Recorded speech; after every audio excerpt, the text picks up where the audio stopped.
안녕하세요, 이준 전사입니다. 오늘은 선입견 빼고 읽는 성경 읽기에 대해서 가지려고 합니다. 이렇게 제목을 지어봤어요.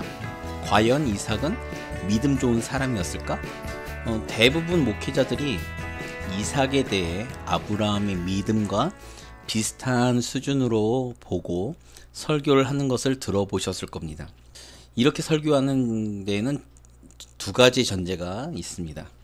첫 번째는 성경에 이삭의 비중이 그리 많지 않기 때문에 이삭의 삶 자체가 믿음의 삶이었을 거라는 전제를 가지는 경우입니다. 둘째로는 창세기 22장에서 아브라함이 이삭을 번제로 바치려고 했을 때 반항하지 않는 순종적인 모습으로 이는 예수님이 십자가를 지신 것과 예수님의 어떤 모형으로 빗대는 경우가 많습니다. 그래서 결론이 예수님처럼 이삭도 순종의 믿음을 소유했기 때문에 이삭의 믿음은 좋았을 것이라는 결론을 내립니다. 첫 번째부터 반박을 하면 믿음의 조상 아브라함의 이야기와 야곱의 이야기는 창세기에 상당히 많은 분량을 차지하고 있습니다. 아브라함과 야곱의 이야기에는 성공적인 믿음의 이야기도 있지만 실패한 믿음의 이야기도 많습니다. 분명한 건 믿음에 관해 실패한 이야기 뒤엔 반드시 믿음의 성공한 이야기가 동반된다는 사실이죠. 그런데 이삭의 이야기를 보면 성공한 믿음 이야기를 찾아보기 힘듭니다. 아브라함처럼 기근이 들었을 때 애굽으로 내려간 이야기부터 시작해서 분명히 리브가를 통해 에서와 야곱 중에 하나님의 마음이 야곱에게 있었음을 알았을 이삭이었습니다. 그러나 이삭은 자신이 좋아하는 것을 제공해주는 에서를 사랑했다고 성경은 기록하고 있습니다. 이삭이 나오는 성경 부분을 자세히 살펴보면 제 개인적으로는 이삭보다는 리브가에게 초점이 더 맞춰져 있는 듯한 느낌을 받습니다. 아브라함이 이삭의 배필을 구하려고 늙은 종을 보낼 때도 리브가의 믿음이 부각되어 있었습니다. 아브라함이 이삭의 배필을 구하는데 왜 그의 믿음을 테스트했을까요? 제 개인적인 생각은 이 생각은 굉장히 발칙한 생각입니다. 아브라함이 생각할 때 이삭이 오히려 믿음이 없어서 믿음의 여자와 결혼시키려고 했던 건 아닐까? 이런 발칙한 상상도 해봅니다. 그리고 에서와 야곱에 대한 하나님의 비전 역시 이삭이 아닌 리브가에게 말씀하십니다. 물론 성경을 살펴보면 남편이 먼저든 아내가 먼저든 상관없이 하나님의 비전에 대한 말씀은 결국 다른 배우자에게도 동일하게 말씀하신다는 사실이죠. 예를 들면 이렇습니다. 이삭에 대한 비전에 대해 하나님이 아브라함에게 말씀하시고 난 다음 사라에게도 말씀하셨어요. 그리고 예수 그리스도에 대한 말씀이 마리아에게 먼저 임했지만 요셉에게도 하나님이 말씀하십니다. 그 외에도 이런 형태의 메타포가 상당히 많습니다. 하나님의 말씀을 듣고 난 다음 리브가는 야곱을 사랑했고 이삭은 에서를 사랑했다는 성경의 기록이 분명하게 나오죠. 결국 이삭과 리브가의 선택은 제 개인적인 견해로는 창세기 13장에 나오는 아브라함과 롯이 선택하는 메타포와 동일한 구조를 이루고 있다고 생각합니다. 결국 이삭은 롯과 같이 자신의 눈에 보기에 좋아 보였던 에서를 선택했고 리브가는 하나님의 마음이 있는 야곱을 선택한 것이죠.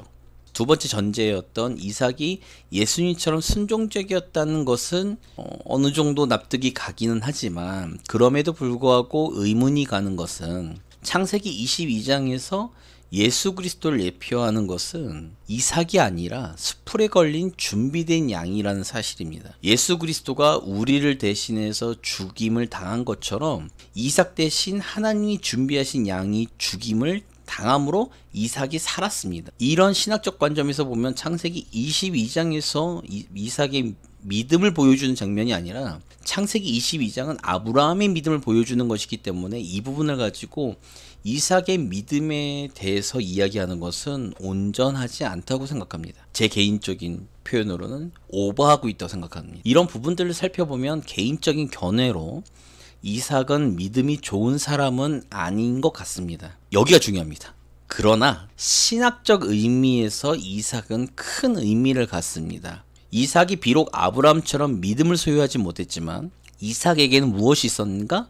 하나님의 약속이 있었습니다. 구약에서 하나님에 대한 표현이 다양하지만 특별히 언약, 약속과 연관해서 표현할 때는 아브라함의 하나님, 이삭의 하나님, 야곱의 하나님이라는 표현이 등장합니다. 이것은 아브라함과 하나님이 언약을 체결했고 이삭과도 동일한 언약을 체결했고 야곱과도 동일한 언약을 체결했기 때문입니다. 뒤로 아브라함과 야곱의 스토리는 방대하지만 상대적으로 이삭의 이야기는 적습니다. 특별히 성경 안에서 보면 이삭은 믿음의 행보를 보이지도 못했습니다. 그러나 신실하신 하나님은 아브라함과 체결한 언약을 지키기 위해 이삭과도 언약을 맺었고 그로 인해 이삭은 하나님의 은혜 안에 들어가게 되는 것입니다.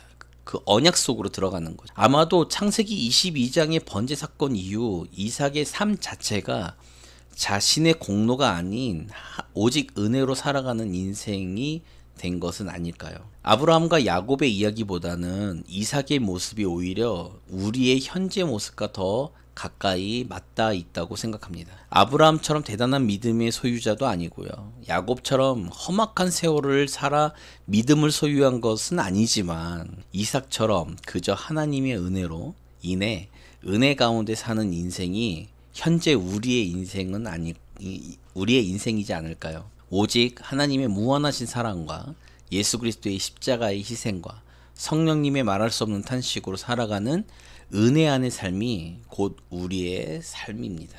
그래서 내린 결론입니다. 비록 이삭은 우리의 생각만큼 믿음의 사람은 아닐지도 모릅니다. 우리가 지금까지 들어왔던 이삭의 이야기는 사실 좀 과대 포장된 이야기일지도 모릅니다. 그러나 이삭이 누린 은혜의 삶은 오늘날 우리가 누리고 있는 삶과 동일합니다. 이삭은 하나님이 준비하신 양으로 인해 새로운 삶을 살아 특별한 믿음의 삶은 살지 않았지만 그 무한하신 하나님의 은혜 안에 살았습니다. 그 이유는 신실하신 하나님의 언약이 이삭에게 있었기 때문입니다. 이삭은 대단한 믿음의 삶은 보여주지 못했지만 그의 삶 자체가 예수 그리스도의 십자가와 부활로 인해 은혜의 삶을 살고 있는 현재 우리의 모습과 동일하게 보입니다. 사실 이삭에 대한 선입견을 깨려고 시작한 것이 제가 이 영상을 만든 시작이었는데 이삭에 대한 선입견을 깨다 보니 오히려 십자가의 은혜를 더욱 깨닫게 되었습니다. 하나님의 깊고 놀라우신 그 지혜 앞에서 오늘도 무릎 꿇고 경배하며 그의 이름을 높일 수밖에 없는 이러한 연약한 사역자입니다. 오늘도 우리의 삶 가운데서 하나님의 놀라우신 은혜를 재발견하시기를 제 마음을 다해 기도하겠습니다. 오늘도 하나님의 평안과 안식과 은혜가 넘치는 삶이 되시기를 기도하며 이주영 전사였습니다. 감사합니다.